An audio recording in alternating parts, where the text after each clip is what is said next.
Sziasztok! Arra gondoltam, hogy ebben a mai videóban elmesélem nektek, hogy én milyen ruhákat, illetve kiegészítőket nem vásárolok, illetve hogy én milyen szempontokat szoktam figyelembe venni egy-egy ruhavásárlás során.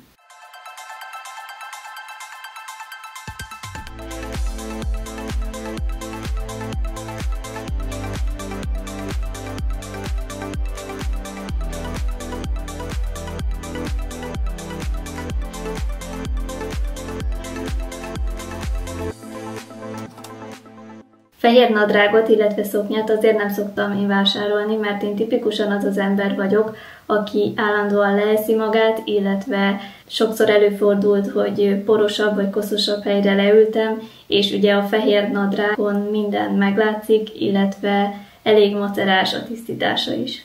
Overallokat pedig azért nem veszek, mert szerintem nagyon körülményes minden egyes mosdóhasználatkor illetve felvenni.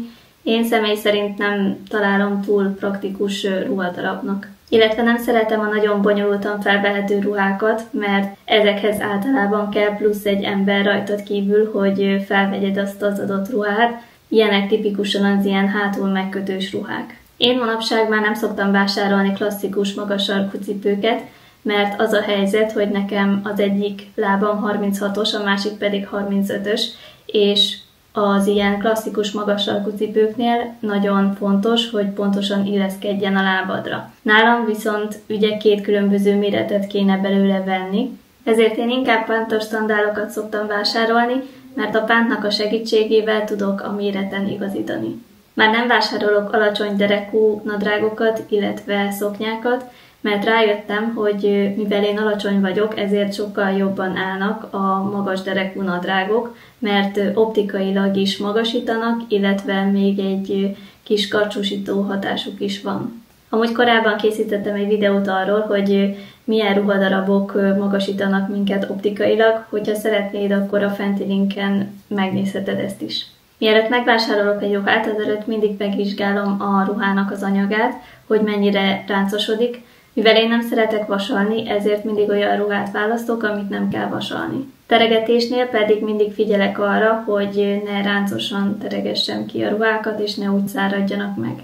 Már nem vásárolok rövid szoknyákat, mert szerintem több kényelmetlen állandóan arra figyelni, hogy ne látszódjon ki semmit. Helyettük én inkább már a rövid nadrágokat, vagy az ilyen szkortokat részesítem előnyben.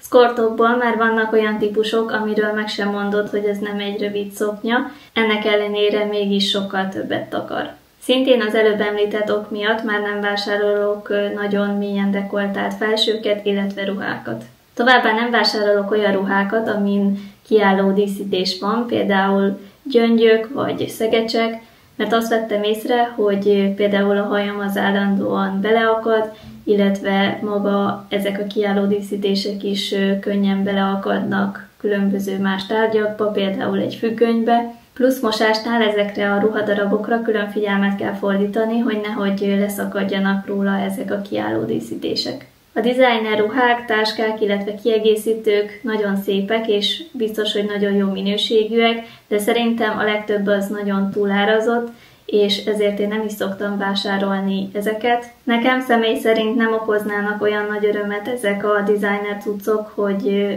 megvásároljam őket. Én személy szerint nem szeretek kitűnni a tömegből, szóval ez miatt nem szoktam vásárolni nagyon élénk színű ruhákat. Mondjuk kék ruhákat szoktam vásárolni, de szerintem az egyáltalán nem élénk szín, hanem én az ilyen neon színekre, illetve az ilyen nagyon rikító sárga, narancssárga, rózsaszín színekre gondolok. Kiegészítők közül én sose hordok semmilyen ékszert, illetve karórát. Én azt vettem észre, hogy nagyon idegesít az, hogyha valami a csuklómon van, főleg munka, illetve evés közben, és a nyakláncokba azokba állandóan belegabajodott a hajam. A fülbevalók pedig nem látszanak, mert alapra általában egy leengedve hordom a hajamat, és amúgy is még a fülembe is idegesít, hogyha valami van. És legutolsó sorban én nem szoktam vásárolni kényelmetlen ruhákat. Ha úgy érzem, hogy valami szűk vagy irritálja a bőrömet, akkor én mindig otthagyom a boltban, vagy hogyha esetleg online vásároltam, akkor pedig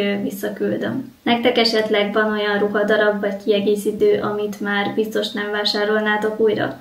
Hogyha igen, és szeretnétek megosztani velünk, akkor azt a komment szekcióban megtehetitek.